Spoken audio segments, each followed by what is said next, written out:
Hello, I'm Jim Cornwall, and this is the WalkingPost.com podcast.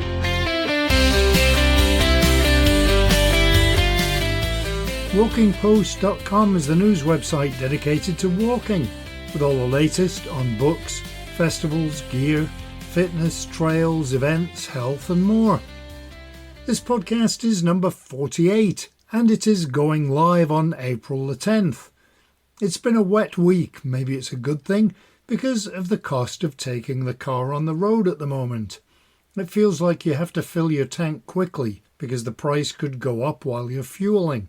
We were out filming in Inverclyde one day this week, on the one day it wasn't raining, and we were approached by a man with a very expensive looking pedigree dog and an equally expensive jacket, who asked me if I could spare £2 so he could buy the Daily Record. If you're not in Scotland, it's a slightly left-leaning newspaper, a bit like the Mirror in England, but it's definitely not a pro-independence newspaper. Seeing as he had a newer iPhone than mine, I suggested maybe he could read the news online. I should have turned the tables and asked him if he could spare £500 for a new phone. But I didn't say that because I only just thought of it. Let's get to April the 10th. It is Siblings Day, Hug Your Dog Day, which really should be every day of the year, and it is World Baton Twirling Day. It's Homeopathy Day, Work from Home Day, Safety Pin Day, and Day of Silence, which I would never manage. I remember when I was in chemistry class in school, the teacher said his theory on life was that when we're born, we're given the number of words we're going to say before we die. He said regardless of how many I was given, I was already on borrowed time. I think he was joking. Today is the day the Titanic set off on its maiden voyage in 1912, and it's the birthday of Steven Seagal and Joseph Pulitzer. For this week's interview, we're heading to Mole Valley to talk about the Spring Walking Festival there. And I'm not telling you where it is, because that's part of the conversation, so not going to give it away. Before we do get going, if you do have any news, guest ideas, or even subjects to cover, or comments, or if you want to advertise, please get in touch via walkingpost.com, or you can just email me directly at jim@walkingpost.com. Normally we'd do the roundup of the news from walkingpost.com at this point, but because it's Easter, news is pretty thin on the ground. Any public holiday like Easter and Christmas plays havoc with specialised news. Some places will refuse to put out a press release around times when they think that no one will read it. So let's just get on with the podcast and get to the interview. And it is with Sally Howes from the Mole Valley Ramblers. And she's going to tell us about the Mole Valley Spring Walking Festival, which is coming up very soon. And I didn't mention when or where Mole Valley is, because we don't want to give away the contents of the conversation.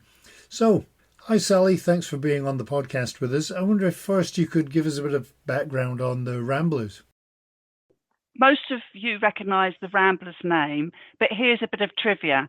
This all started in New Year's Day in 1935, when Ramblers was officially founded to ensure everyone could enjoy nature on foot. When I saw Mole Valley, I had to look it up. So where is Mole Valley? So Mole Valley is about 25 miles south of London and about 30 miles from the coast. It's known as the Surrey Hills. The well-known Box Hill Neil Dorkin is in the heart of those Surrey Hills. Super place to walk. And actually, the Olympics, when they were here, the cycle race went several times around Box Hill. And so what's the Spring Walks Festival? So it's been a tradition for us since 2017. Of course, we did have to miss a few years, but we keep it simple. It's free, it's inclusive, it's flexible. You can join a 10-mile strenuous walk or join a leisurely stroll with time to stop and admire the scenery. All the information can be found on molevalleyramblers.org, and there's a dedicated link that takes you straight to this 2026 Spring Walks Festival. Pick a suitable walk, turn up, and let Mole Valley Ramblers show you why we love this landscape so much. No need to book, you just turn up. All right, and when is it?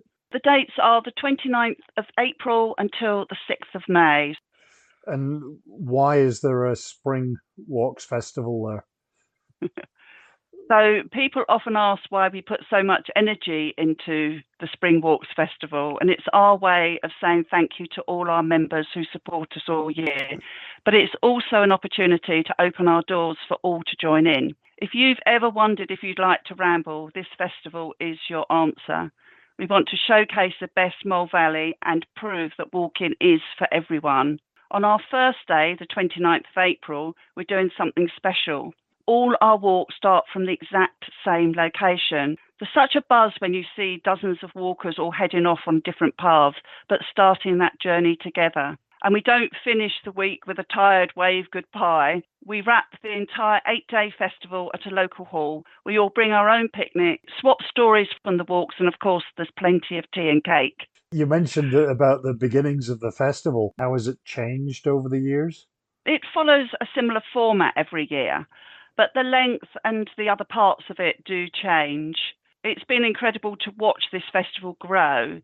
So back in 2017, we had 170 walkers join us, and today we're seeing around 250. What I love is that everyone engages with it differently. Most pick about 2 or 3 walks that they really fancy doing, but we always have that hardcore group, the ones who are there every single morning and even join us for the evening walks too. Whatever you choose, you're going to be in really good company. People ask if you have to be local to join in, and the answer is a resounding no. Most of our walkers are from the Surrey area, but we're starting to see people from further afield. Last year, we had a walker join us all the way from Bury St Edmunds. She enjoyed the atmosphere and views so much that she's actually coming back this year and will lead one of our longer walks too. She's made a whole new circle of friends here in the Mole Valley. She even comes down for the occasional weekend to just walk with the group. We have another join us when she's visiting family. It doesn't matter if you're from around the corner or further afield. You hope that it grows year on year. And you mentioned Bury St Edmunds. You get a lot of people from like London, Sussex. Some people do travel down. So if they know, as for instance, a walk is going from Box Hill, they can catch the train from London straight down to Dorking, and then they can join a local walk in that area. Yeah, you do get that. People come up from Sussex, sometimes from Kent. Do you see people coming back year after year?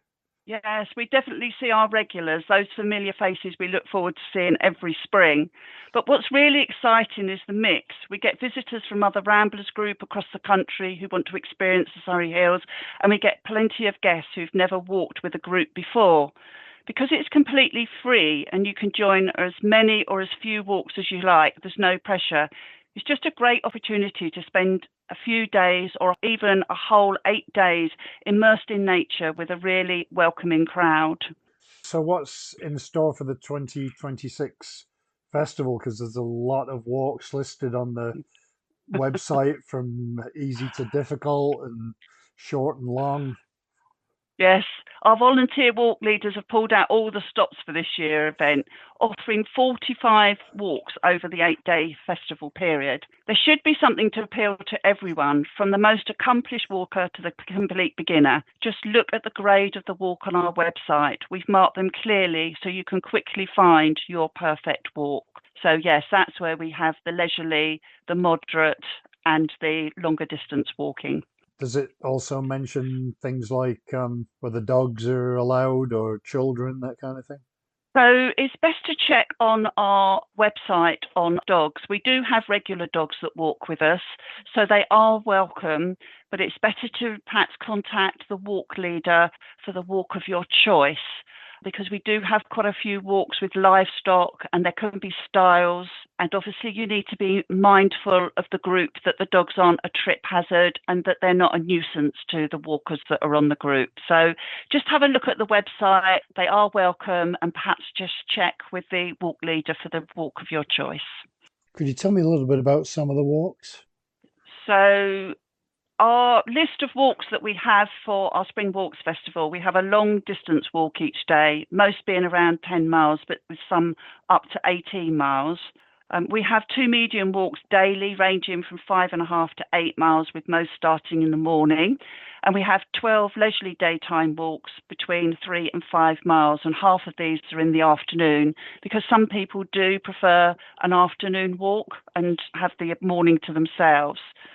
But this is my favourite part. And to add some excitement into the mix, we have 7 evening walks ranging from 3.5 miles to 6 miles, and usually end up at a local pub. A couple even stop halfway, meaning return leg is a true nighttime experience where you'll definitely need a head torch. I know joining a group can feel a little bit daunting sometimes, but we've made the process incredibly simple. When you arrive at the meeting point, your walk leader will be there to greet you. They'll take a few details and then introduce you to the rest of the group. No one walks alone unless they want to, and our leaders are incredibly experienced and approachable. If you're worried about the pace or terrain, their contact details are right there on our website, molevalleyramblers.org. Are there any themes for the walks? Like a lot of festivals, Yeah. they have history walks or food walks or that kind of thing. Are there any of those? We decided that for 2026, we'd let the landscape speak for itself. April and May in the Mole Valley are spectacular. It's that window where the bluebells are carpeting the woods and the wild garlic is in full bloom, along with many spring flowers, butterflies, and birdsong. For those who like a bit of a challenge, we have something special, our 2026 photographic competition. We're asking walkers to capture 10 photos, with each image representing a letter from the words Mole Valley. Whether it's an M-shaped branch or a V in the valley view, it's just a great way to really look at the beauty around you. That's a new one. I've never heard anything like that before. That'll be good. Forces people to observe rather than just walk. Is it cheating to get E from a signpost? No, they can Uh, be as creative as they like. Yeah, oh, yeah. okay. Do you have the same walks year after year, or do you change them around? When you look at our 2026 programme, you'll see some incredibly creative titles like Don't Whine About Walking or the Westhumble Express. If a leader is excited to be there, the walkers will feel that energy too. But because we let our volunteers choose their own walks, you get this amazing variety. You might find yourself on a classic climb up Box Hill one day, and the next you're on a hidden gem walk that only one specific leader knows about. It keeps the festival fresh every year. Even our regulars often find themselves on a path they've never walked before, simply because a new leader wanted to share their secret spot. It doesn't hurt to reiterate the information for booking and more information. Yeah, so no need to book. If you're looking for us, a quick Google search for Mole Valley Ramblers will take you straight to our website. We've got a huge presence on social media. Our publicity officer is active across 14 different Facebook communities and local calendars like Vantage Point. A tip on finding the start of a walk: don't just rely on the postcode. As any walker knows, a postcode in the middle of the Surrey Hills might leave you at the farm gate half a mile away from the group. On our website, every walk listing includes what 3 words and a grid reference. It's the most reliable way to find the exact right location. All you need to do is head over to our website. There's a direct link to the full festival schedule. Just pick a walk that fits your ability, double check the start time, and aim to arrive about 15 minutes early. That gives you time to boot up, meet the leader, and get settled before we head off. All right, and if you're local, obviously you don't need to worry about accommodation, but if people are coming from a distance and want to stay over and do several walks, is that easy to find? Yes, we'd love people to make a week of it or a few days. Because we're in such a beautiful part of the Surrey Hills, there's plenty of places to stay. You'll find everything from a campsite to B&Bs and hotels in Dorking and the surrounding villages. A quick search on the usual booking sites, Mole Valley or Dorking, will give you plenty of results. Now, for a bit of practical advice, while the train links from London to Dorking are good, many of our festival walks start in those beautiful hidden away spots that public transport doesn't reach. For this festival, having a car is definitely recommended. And I'm sure that with people that are involved in the group, you can reach out to somebody and say, could you give me a ride from the train station? Or I'm sure there's probably Yeah. ways to carpool and get around Yes.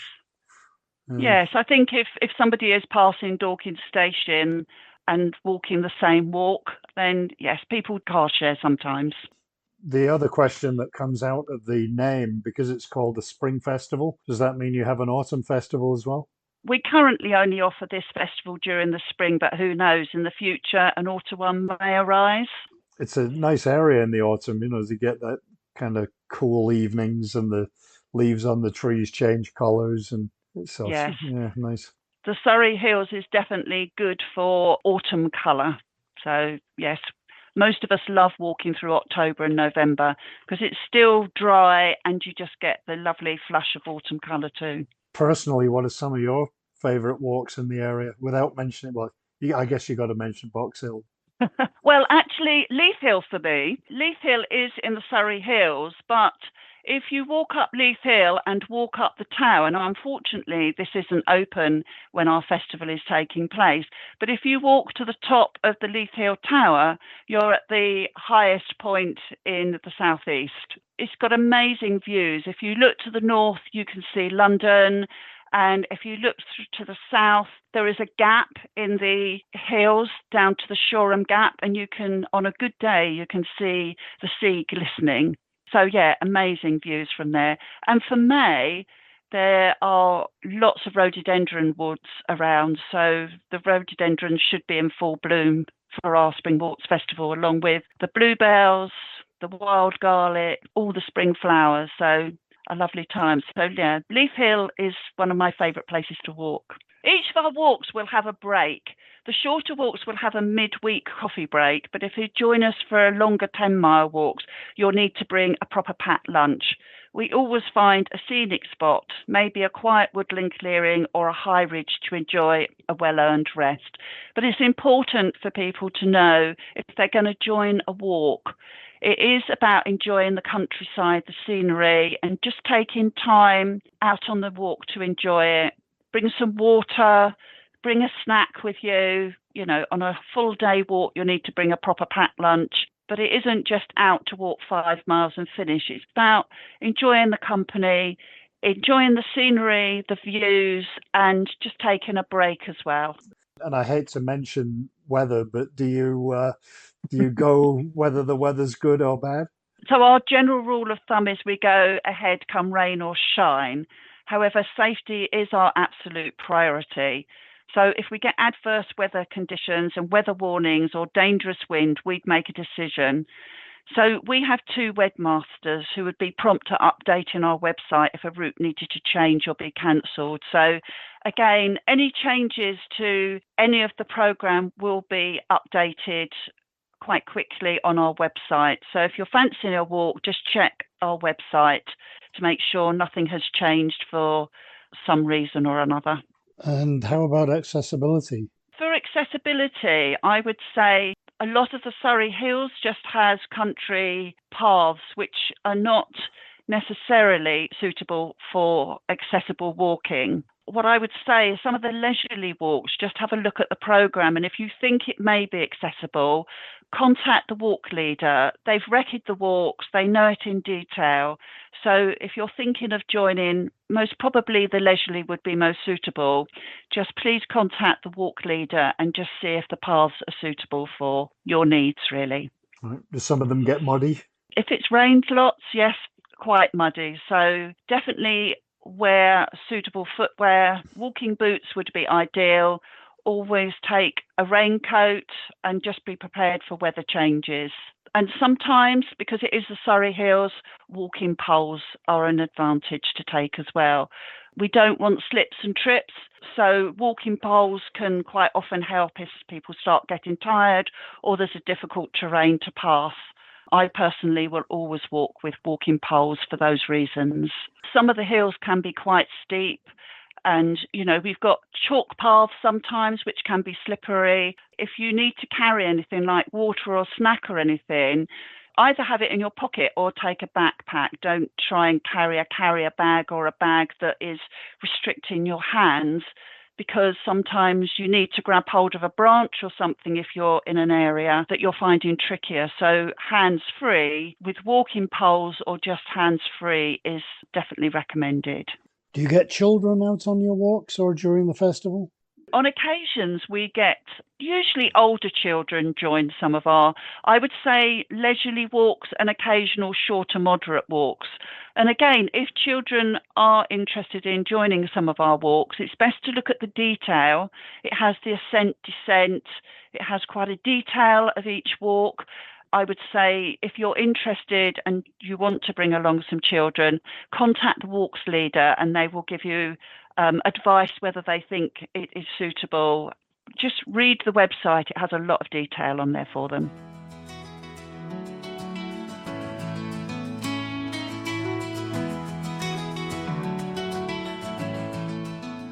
I lived in West Sussex for a short time, and one of my colleagues lived in Surrey and told us about Box Hill. What a gem of a walk that is, and really close to London. Well worth doing if you're in the area. And in my opinion, it is actually doable from the train station as well. Proof that you don't need to travel miles for a great walk. There are some amazing urban walks too, although living in a village in Scotland, not too many urban walks until you hit Glasgow or Edinburgh. So sounds like a great festival of walking in Surrey, and it's coming up very soon. So that will just about do it for this week. If you do have news or suggestions for podcast guests, please do get in touch through jim@walkingpost.com. We are always looking for guests, whether it's about a new book, a new trail, a walking festival, or someone who's done an incredible or interesting walk somewhere. So I hope you enjoyed this week's walkingpost.com podcast, and I hope you have a great week, hopefully with a walk somewhere, whether it's to the top of a hill or in the middle of nowhere or close to civilization. Until next time, happy trails!